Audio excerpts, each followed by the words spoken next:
3 weeks into the Samsung Flip 6, has it been a great successor, and is Galaxy AI all worth the hype? Well, these are the questions that I have been pondering during the review period, and it's time to find out in the full review whether you should make the switch to the Samsung Flip 6.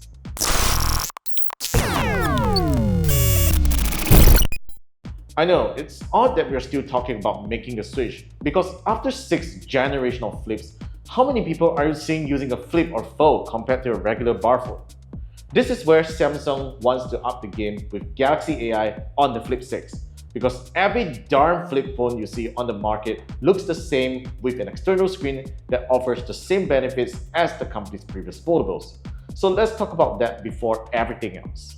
Similar to the S24 Ultra, you get the exact same Galaxy AI features such as summarizing web pages, converting your notes into properly formatted messages, and translating foreign text into your own language in messaging apps. This round, Samsung introduced interesting and fun generative AI features that can turn your portraits into Pixar-like characters. The sketch-to-image feature is very impressive and works most of the time for me. These are pretty fun features that I enjoyed playing around for the first week, but eventually got bored and forgot its existence. Of course, the Flip's Galaxy AI experience wouldn't be fun without having it on the Flex window external display.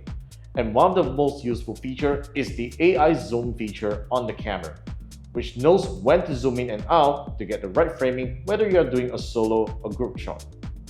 The interpreter on Flex mode definitely looks more natural than holding your bar phone flat if you ever want to talk to someone in their language. And finally, AI-generated smart replies on incoming text can be very useful if you want nicer replies than canned messages. Well, I have to say that these are features that I can live without, and after a week of using them, I tend to forget their existence. And even if you were to really use Galaxy AI, these features will eventually come down to older flagships and you don't necessarily need the Galaxy Flip 6 to enjoy them. Despite that, the Flip 6 has many enticing hardware improvements over the previous model. The more boxy frame and matte aluminum finish is a nice refinement that gives it a better grip. The colored camera rings make a great statement. The improved hinge gives it a lesser crease than before and an IP48 rating.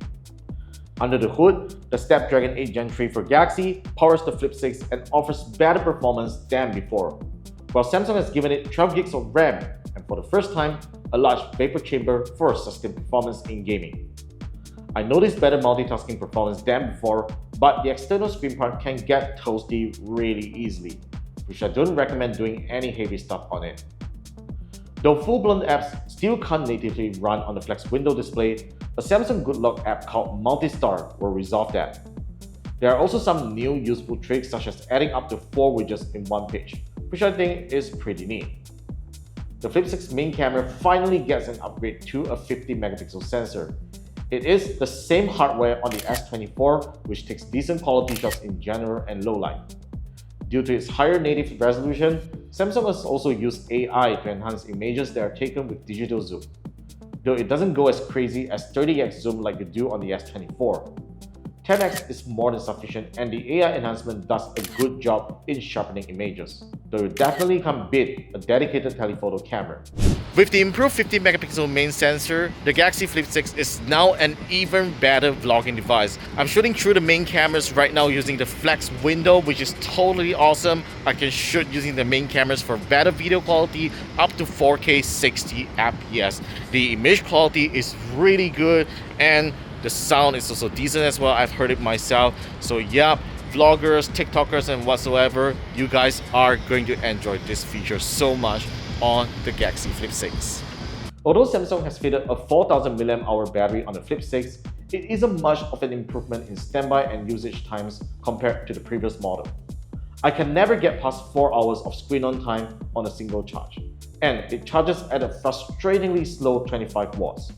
So in most cases, you are still going to need at least 2 chargers in a busy day.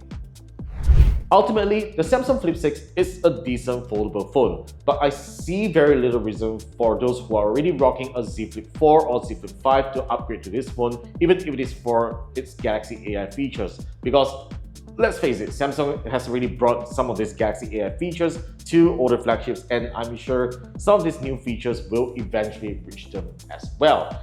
Now, this phone is definitely a strong recommendation if you are looking to start to go into the foldable market, and if you can live with some of the compromises that I mentioned earlier on. And it starts at 4,999 ringgit, which, to be honest, it is actually a significant price bump over the Z Flip 5. But as usual, Samsung is offering a lot of trade-in deals and cash rebates for its phone, so definitely keep your eye out for that so you can save some discounts.